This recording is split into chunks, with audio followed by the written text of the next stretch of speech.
Estimados estudiantes de la materia de Sistemas de Información Geográfica, sean bienvenidos a este webinar donde trataremos todo lo relacionado a los aspectos teóricos y metodológicos de esta nueva herramienta de la geografía.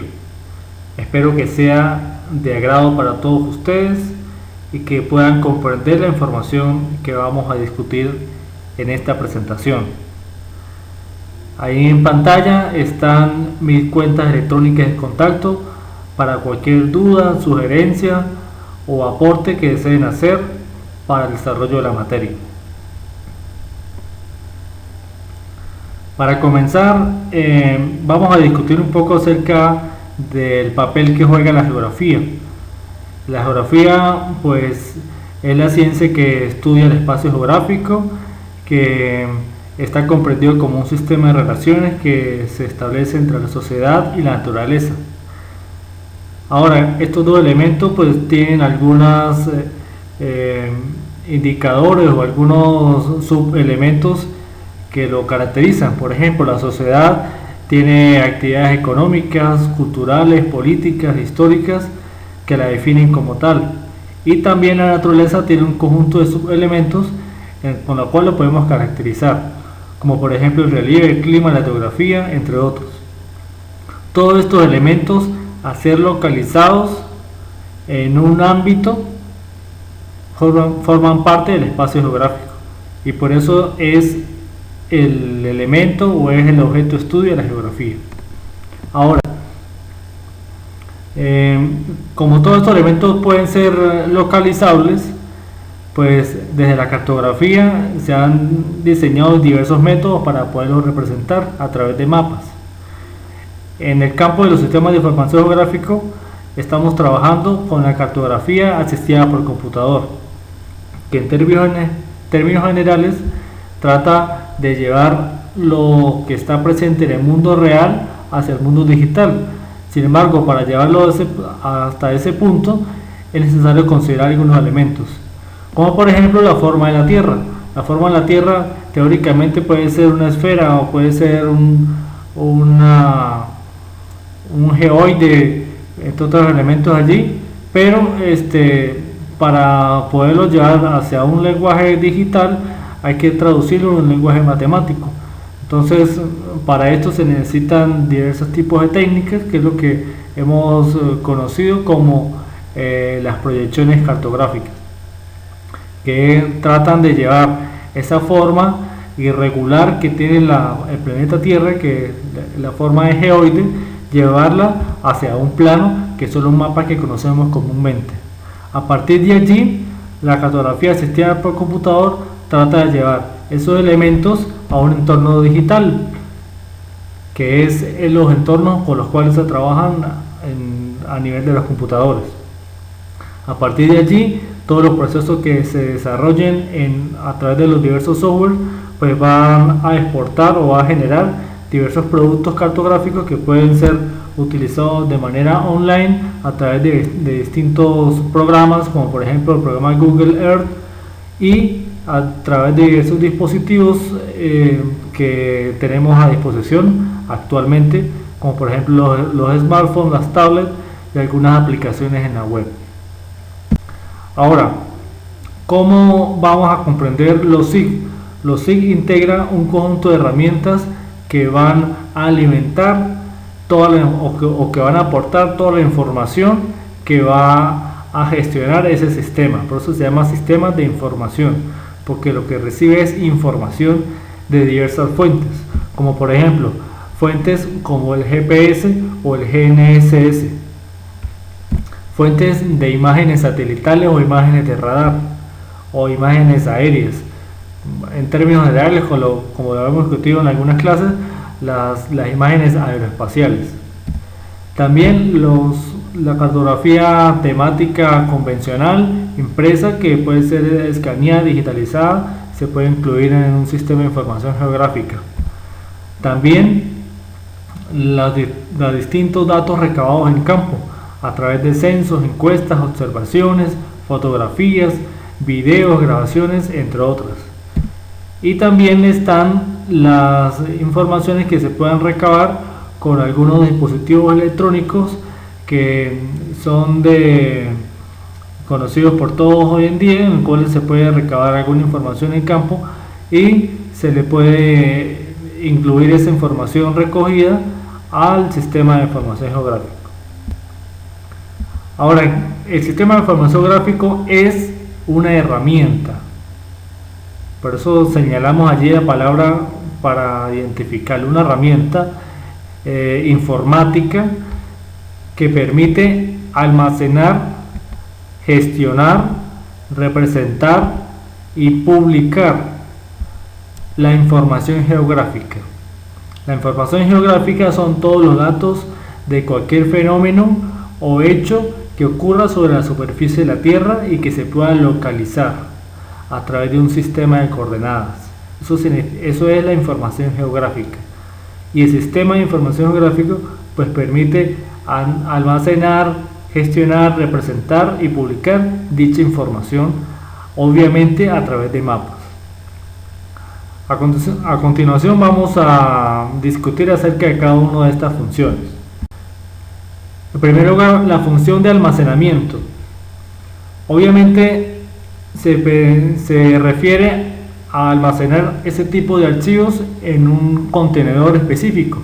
El primero de ellos, pues, y el más común, el computador o el ordenador, que según sus capacidades de memoria, capacidades de disco duro, pues puede almacenar una cantidad de información requerida.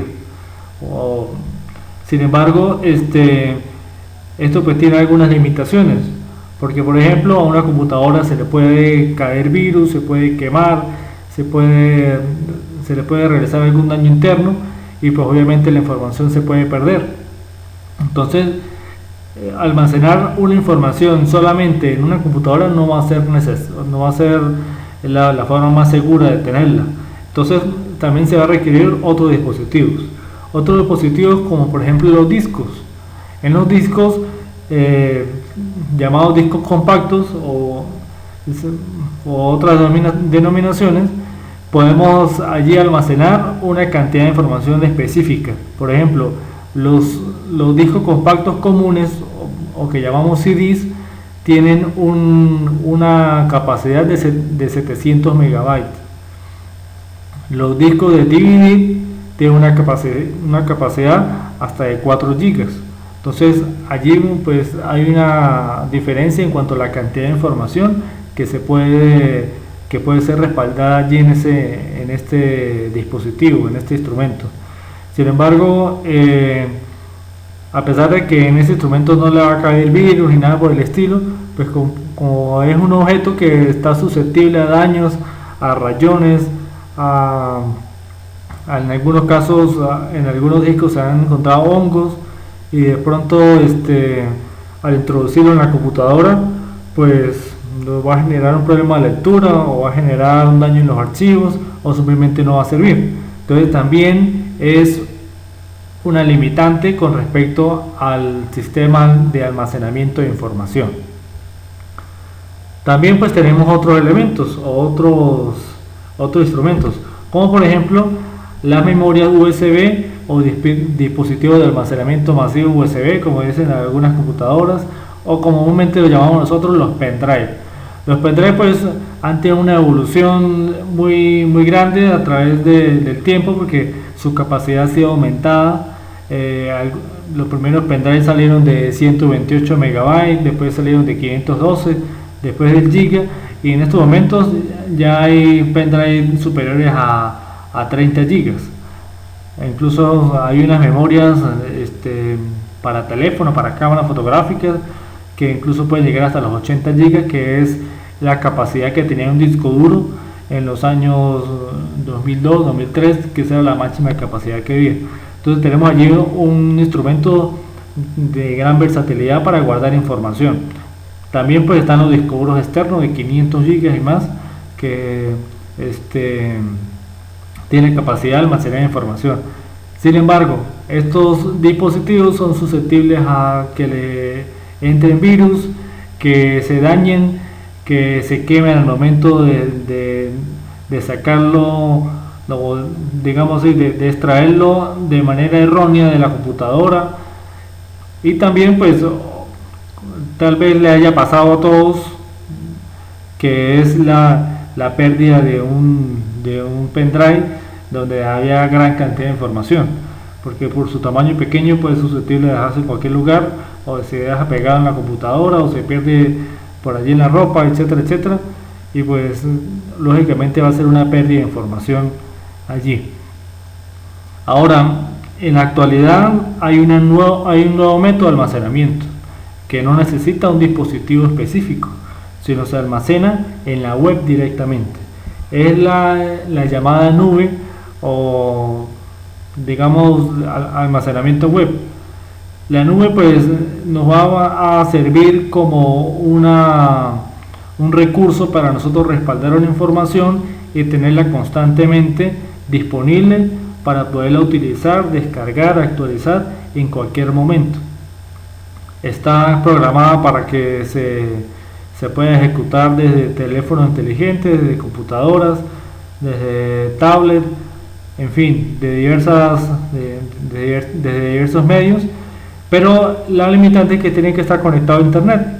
Entonces la información va a estar allí disponible siempre y cuando esté conectado a internet para poderla descargar o modificar en todo caso, ¿sí? Bueno, hasta aquí la parte de los dispositivos de almacenamiento. Ahora están los dispositivos de gestión, o digamos la función de gestión. La gestión significa que los datos geográficos que se le van a incluir al sistema, pues el sistema lo va a entender como una información digital. Recuérdense que en el lenguaje de computación es un código binario, unos y ceros. Por eso es que está allí ese símbolo de que esa es la interpretación que hace el sistema de información geográfica de la información que nosotros le demos allí. Entonces esa información la podemos nosotros gestionar o entendido de otra manera, organizar. La primera forma de organización son las bases de datos, donde son tablas donde se almacena, donde se organiza por ejemplo las características de un río. Se le coloca un número que identifique el río, se incluye su nombre, su longitud, su caudal, su régimen de caudal también, estos otros elementos para poder clasificarlo. Cada capa que se le introduzca al sistema de información geográfica va a tener asociada una base de datos o una tabla en el cual los atributos, es decir, las características del fenómeno representado, van a estar allí expresadas, y esa base de datos hay que crearla, hay que alimentarla a medida que uno va trabajando con el sistema de información geográfico. A partir de esa información pues se pueden generar cálculos, se pueden generar diversos procesos estadísticos que el sistema nos va a permitir, pero hay que introducirle esa información. Una vez que el sistema tenga la información necesaria para desarrollar cualquier proceso, lo puede realizar. Si no, inevitablemente nos va a dar un error en la representación o un error en los cálculos que se hagan. También está en la función de representación, sí, como una herramienta de representación de información geográfica. Entonces, la representación, como ya lo hemos discutido, se maneja en tres formas básicas, que son los puntos, las líneas y los polígonos. Los puntos para elementos con posición absoluta, las líneas para representar algún tipo de flujo de movimiento, por ejemplo el flujo del agua, el flujo de una carretera. Allí hay una trayectoria lineal, y un polígono para representar una superficie. Esas formas son respaldadas o son creadas bajo un tipo de archivo especial para los sistemas de información geográfico. Ese archivo se llama el shapefile o archivo de forma, donde allí está representada la forma de un fenómeno específico digamos, dibujado allí en el mapa. Por ejemplo, esos puntos que vemos en la imagen pueden ser rocas, pueden ser estaciones meteorológicas, pueden ser escuelas, pueden ser casas. Entonces, esa forma de puntos va a tener su archivo independiente. Adicionalmente tenemos un archivo de línea que va a tener también su formato independiente. Y también hay una forma de polígono que también va a tener su archivo independiente. Entonces cada uno de esos elementos van a estar representados o van a estar respaldados en un archivo que el sistema va a crear. El archivo se llama shapefile. A partir de allí pues se puede generar cualquier tipo de cartografía temática con su representación de colores reglamentaria. Siempre hay una representación de colores reglamentaria para cualquier tipo de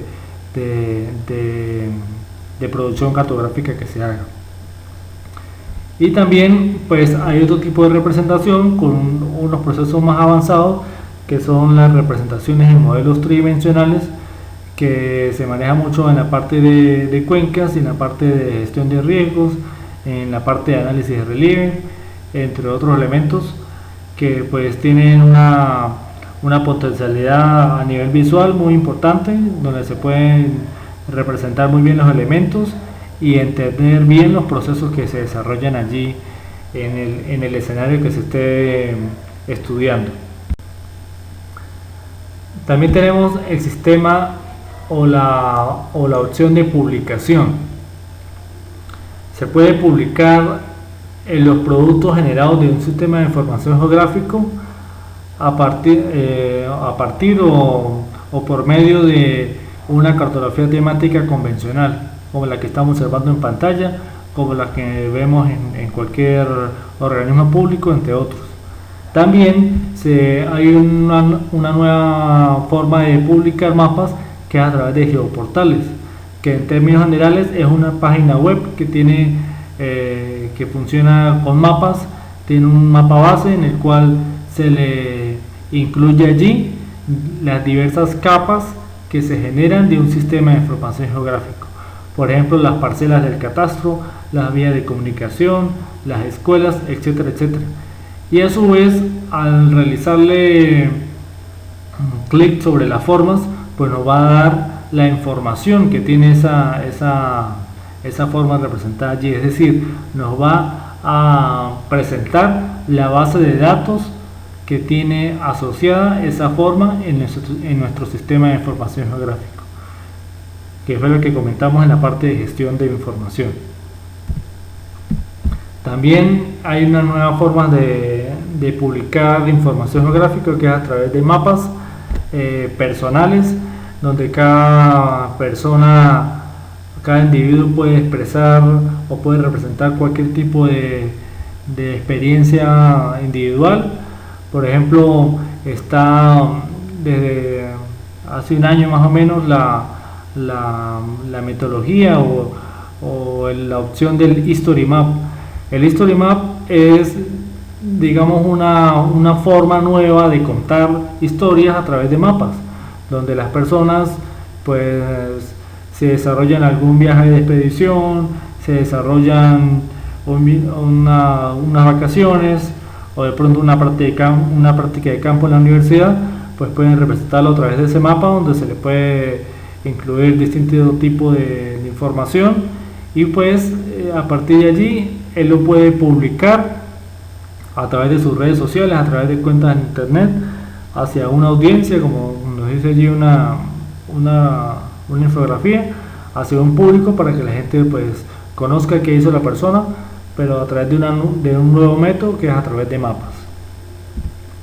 También hay otras organizaciones a nivel internacional de personas que están metidas en este mundo de la cartografía, etcétera, etcétera, que pues se han dado la función de publicar sus trabajos en internet para que otras personas lo puedan utilizar. Es el caso de la organización OpenStreetMap.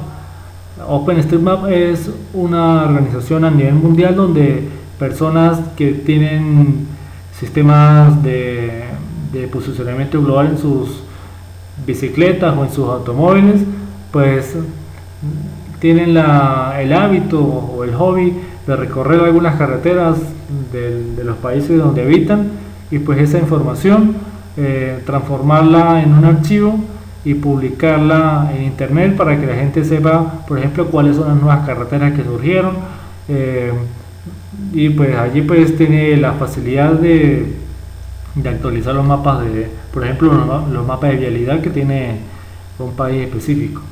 También hay otras páginas web a nivel internacional que tienen un funcionamiento similar. Por ejemplo, está el ejemplo de Wikimapia, que trata de localizar allí a través de un mapa o a través de una imagen de satélite lugares a nivel mundial que de pronto pueden ser desconocidos, y a su vez asociarle la información disponible en cualquier portal, por ejemplo el más común, el portal de Wikipedia, entre otros allí, para que la gente pues conozca acerca del lugar que tal vez en los mapas oficiales ni siquiera exista, y a través de la web pues lo pueden conocer. El más famoso servidor de mapas a nivel internacional y a nivel de la web es el Google Maps. Tiene diversa cantidad de información a través de las calles, de imágenes de satélite, entre otras informaciones, que está disponible gratuitamente en la web. Sin embargo, pues está el problema de la actualización de la información. Tal vez cada año o cada 2 años es que van actualizando la información, entonces algunos cambios que se presenten a nivel de cambio de uso del suelo, por ejemplo algún área de bosque que haya existido hace un tiempo atrás y hoy ya es una urbanización, entonces obviamente no se va a estar representada allí, sino se puede manejar también hasta incluso a nivel histórico alguna información allí que esté disponible para el momento. Y obviamente en el contexto actual pues tenemos la información compartida a través de los smartphones, que son dispositivos muy versátiles que dependen de sus capacidades, tienen la función la función de poder explorar mapas a través de su sistema. Todo esto pues obviamente funciona con conexión a internet, aunque hay algunos mapas que están precargados en los teléfonos.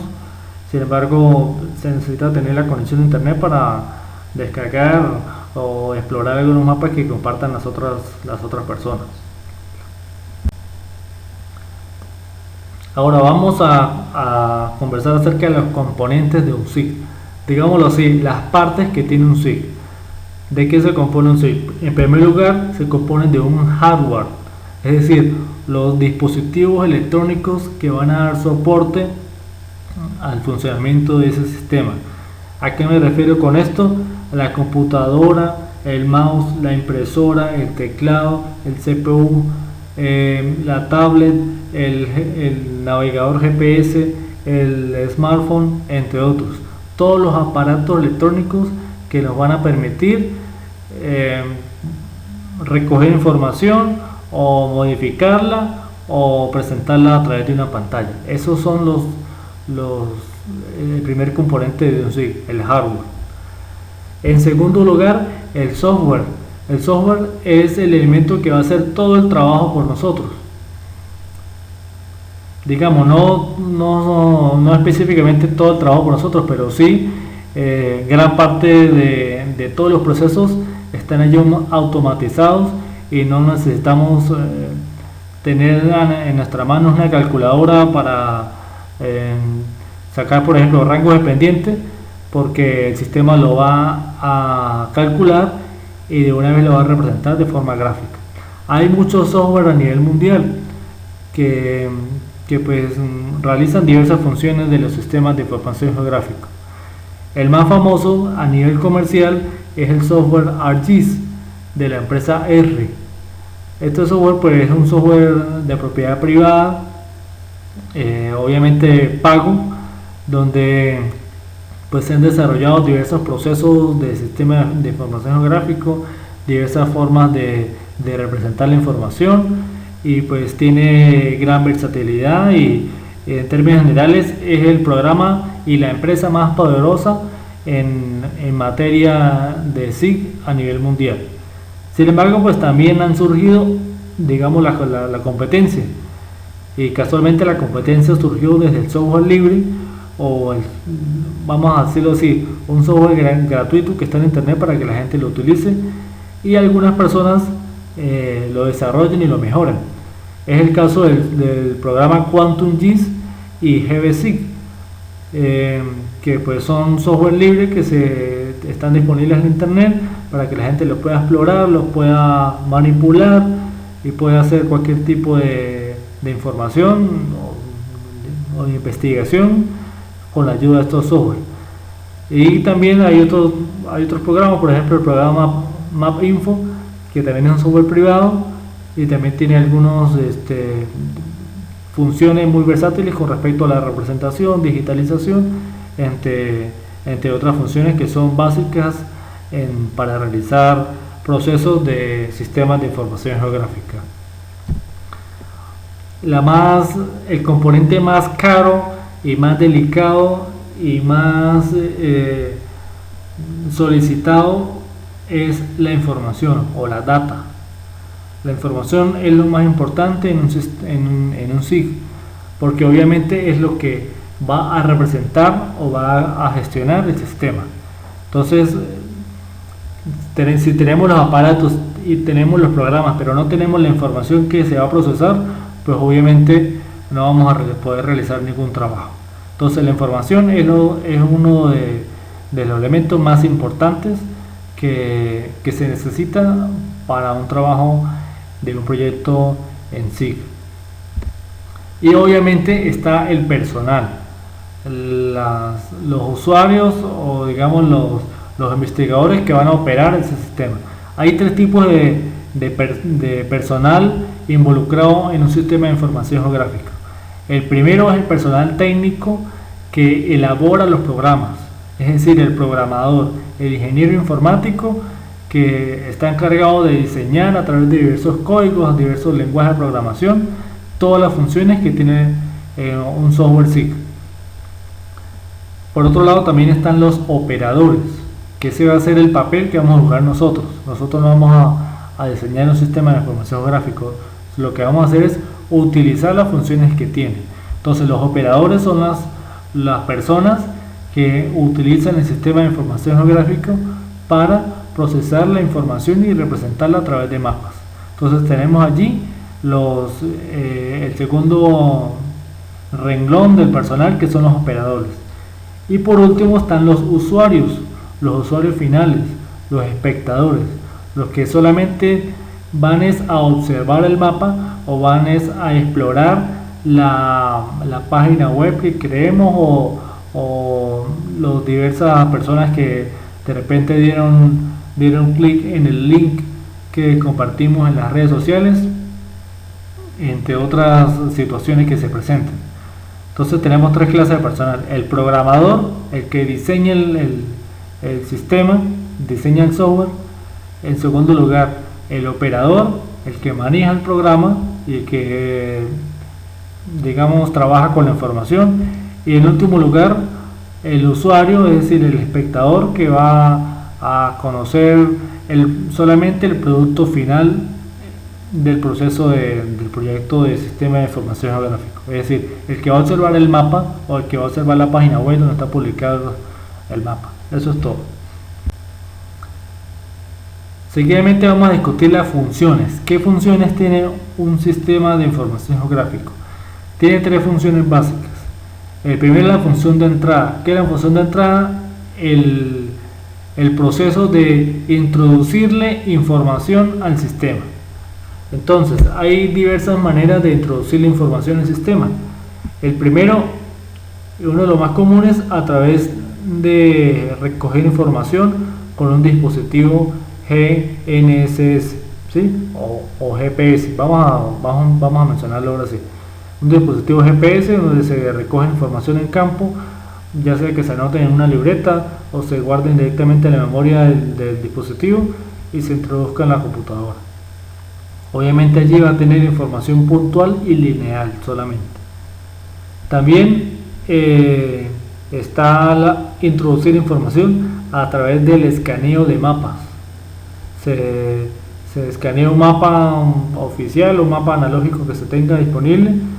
Esto va a generar un archivo de imagen que el sistema de información gráfica lo va a poder procesar. En el caso de información antigua o información de gran formato, pues se han creado o se han utilizado otras herramientas, como por ejemplo la fotografía de alta definición, para poder rescatar, por ejemplo, información histórica o información de mapas que no sean posibles escanearlos con unos dispositivos comunes. Entonces se ha utilizado la herramienta de la fotografía de alta precisión o de alta definición también, fotografía HD, para poder digitalizar dicho mapa. Esto funciona mucho con los mapas históricos. También está la entrada de información a través de la vectorización o digitalización. Este instrumento es el que se utilizaba anteriormente con los mapas analógicos, donde hacía la función parecida a la de un mouse, donde se trazaba por encima de diversos fenómenos y este dispositivo pues le ingresaba directamente la información en la computadora. Digamos es el antecesor del mouse. También existían las llamadas tablas digitalizadoras, donde a través de un lápiz óptico se dibujaban las formas a la escala que estaban trazadas, y posteriormente esa información se le ingresaba a la computadora y la computadora pues hacía el trabajo adicional. Actualmente pues se utiliza la vectorización en pantalla o digitalización en pantalla mediante el uso del mouse, que es lo que mencionábamos en una de las clases, que era el efecto que conocemos nosotros como el efecto de calcar sobre una imagen específica que probablemente fue escaneada, pues se le fueron incluyendo allí diversos elementos dibujados a través del mouse que tiene la computadora. También hay otra forma de introducir la información, que es a través de la base de datos, que comúnmente puede ser diseñada o puede ser organizada a través de una tabla de Excel o una tabla de cualquier otro programa de base de datos compatible con el sistema de información gráfico, en el cual se le introducen, por ejemplo, las coordenadas de diversos puntos, la descripción, y entonces el sistema de información gráfica va a conocer va a reconocer ese archivo y esas coordenadas, y pues los fenómenos allí representados pues lo va a reconocer como un punto o una línea, y pues lo va a representar directamente en el mapa a partir de esa información que nosotros le hemos introducido en esa página de Excel o en ese libro de Excel. También hay otra forma innovadora de recoger información. Google Maps tiene la función de la Street View o la vista a nivel de la calle. Entonces, para esto pues fue necesario recoger o inventar un nuevo dispositivo, que fue una cámara de video, una cámara fotográfica instalada en algún vehículo para transitar por la calle y que la gente pues pudiera ver la calle en vista 3D. Tenemos allí una cámara que tiene diversos lentes para poder tomar las diversas perspectivas. Se inventó o se implementó en primer lugar a través de vehículos. También, dependiendo del nivel de acceso, se instaló en bicicletas, y también dependiendo del nivel de acceso, por ejemplo a nivel de montañas, a nivel de ríos, etcétera, pues se inventó una mochila o un morral donde una persona portaba esa cámara y simplemente se dedicaba a caminar y a tomar las fotografías o la imagen que para el momento se requería. Ahora vamos con las funciones de proceso. Hay diversos procesos que realiza un sistema de información geográfico. En primer lugar, el proceso más característico es separar la información del mundo real y la va a separar a nivel de capas, que ese es el distintivo, el símbolo de un sistema de información geográfica, las capas. Entonces, en el mundo real tenemos diversidad de hechos que se pueden analizar o en conjunto o por separado. Entonces nosotros realizamos un análisis o una clasificación por separada de la información que se encuentra en el mundo real. Por ejemplo, tenemos la imagen de satélite, tenemos los rangos de elevación del terreno, es decir, los rangos altitudinales, entre otras variables, las redes de transporte, las parcelas, las fronteras, los diversos coberturas de agua o elementos de hidrografía, puntos de control topográfico y la información que nosotros querramos o vayamos a levantar. Entonces, este es el elemento característico de un sistema de información geográfico. Separar, digámoslo así, separar los distintos elementos que componen el mundo real, es decir, los distintos elementos que componen el espacio geográfico, elementos tanto de la sociedad como de la naturaleza, para poder analizarlos, o por separado, o en conjunto, o en interacción con otras variables que nosotros le introduzcamos al sistema. Ese es el proceso principal que realiza el sistema de información geográfico.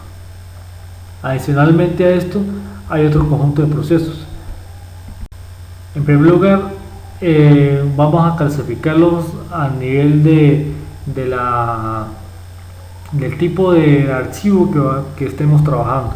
Por ejemplo, los archivos de vectores, es decir, líneas, polígonos y puntos, hay diversos procesos que se pueden realizar.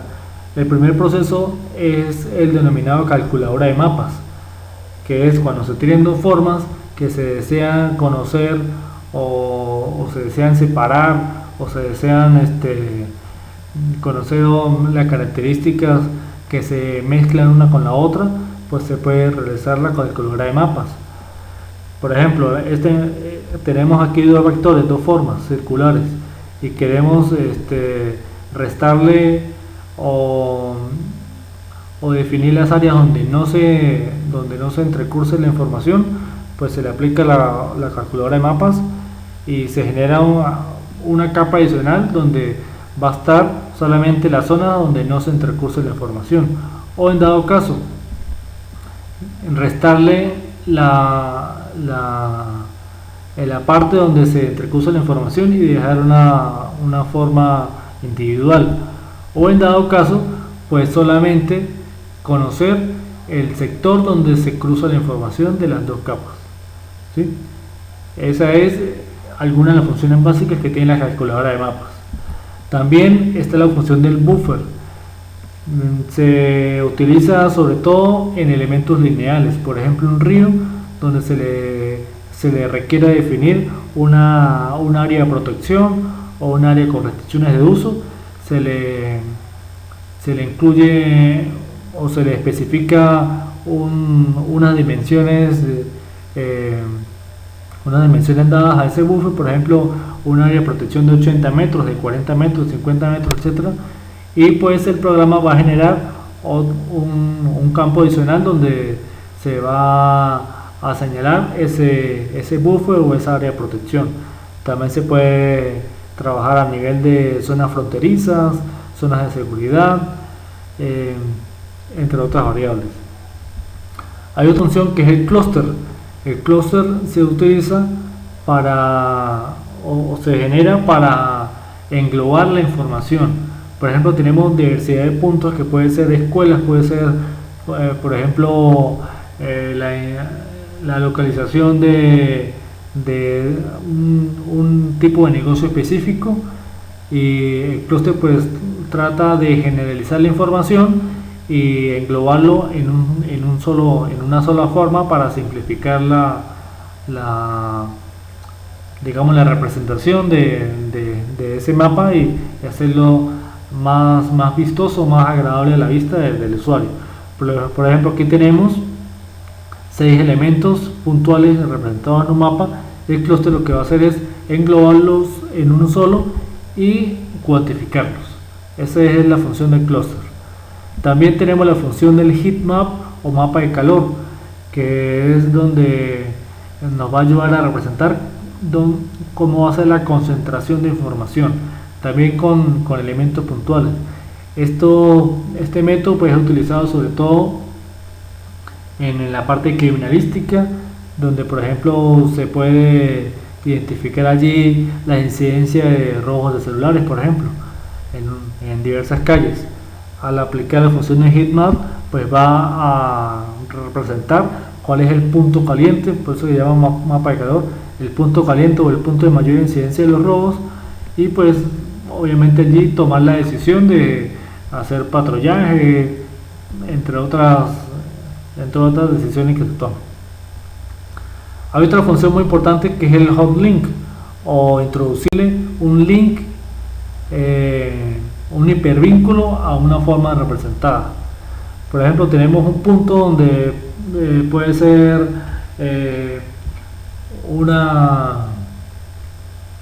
un elemento arquitectónico, un elemento de patrimonio histórico, donde está representado allí con un punto, pero nosotros queremos que se vea diversos tipos de información. Entonces, al hacerle clic nosotros con el mouse, pues nos va a generar, por ejemplo, o nos va a dar acceso, por ejemplo, a una foto, a un video, a un archivo de audio, a un documento de cualquier tipo o a una página web.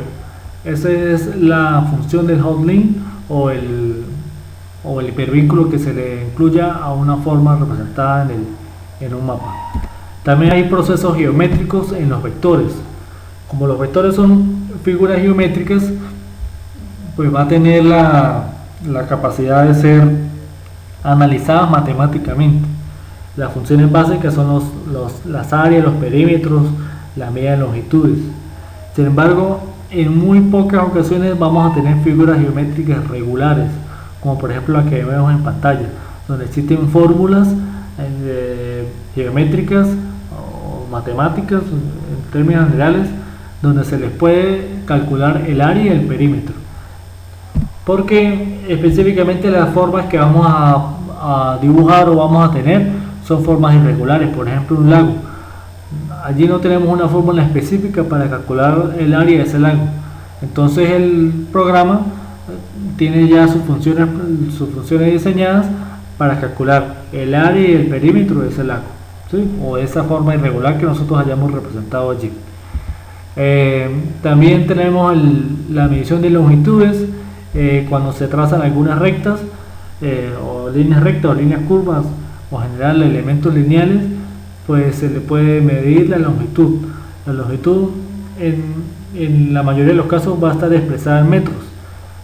Como es una calculadora, pues vamos a tener la oportunidad de transformar esa unidad de metros a kilómetros, de metros a centímetros, según lo que nosotros necesitemos.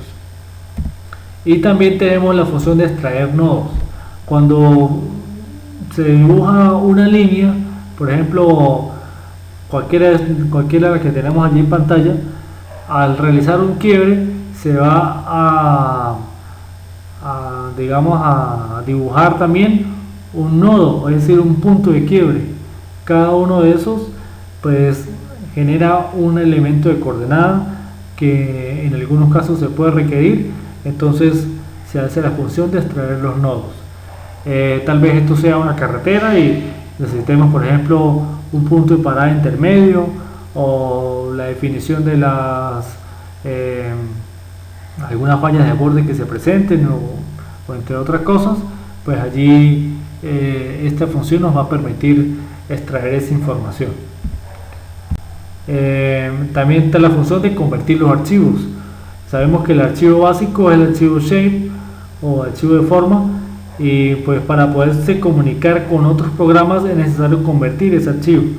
Por ejemplo, para convertir el archivo o para llevar ese archivo a Google Earth para poderlo observar es necesario convertirlo en un archivo KML.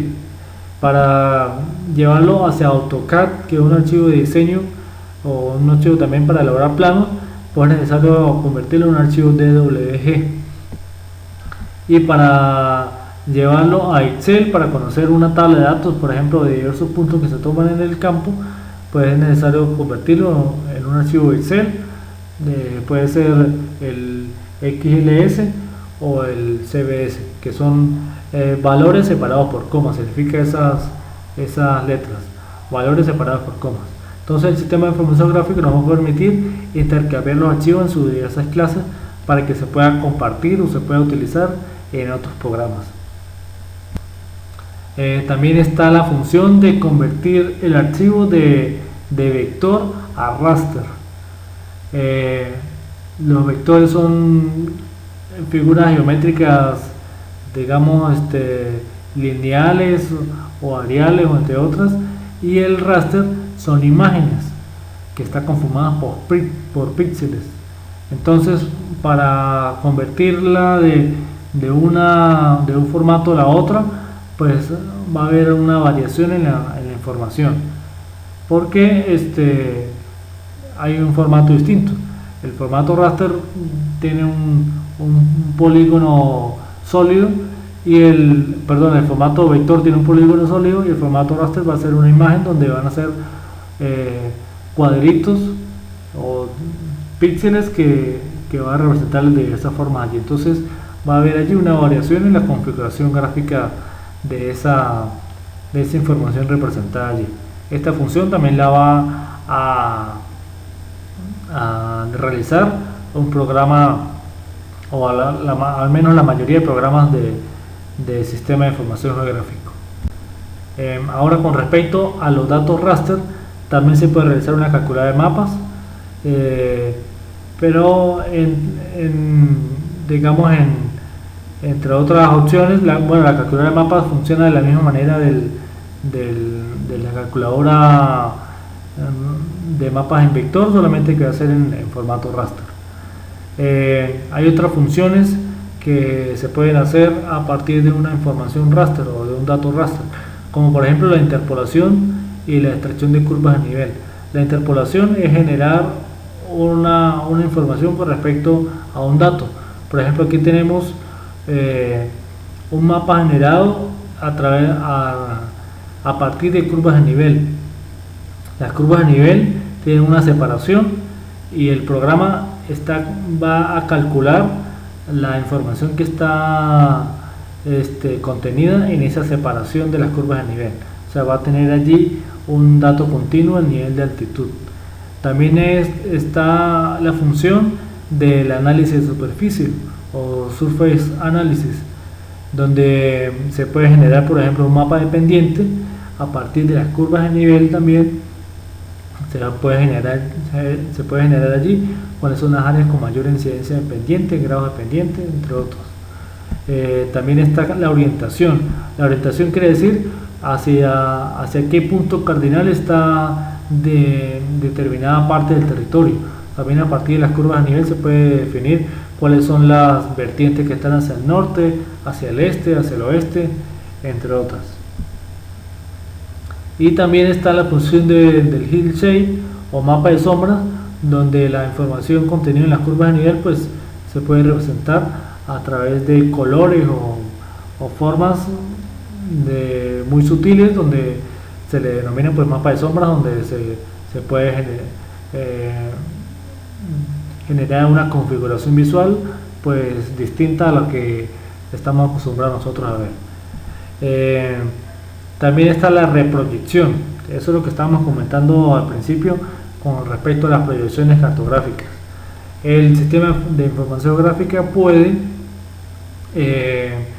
cambiar el sistema de referencia de coordenadas de un archivo. Por ejemplo, si tenemos un archivo en RecBen y queremos verlo en el sistema Canoa, pues solamente seleccionamos a qué tipo de sistema lo queremos observar, y pues el archivo pues va a cambiar su configuración de coordenadas. O tal vez lo queramos ver a un sistema global o a un sistema local de un país determinado, pues lo podemos cambiar a partir de esta manera también. Y también están los modelos digitales de terreno o modelos digitales de elevación, donde a partir de las curvas de nivel, entre otros archivos que se le pueden introducir, podemos conocer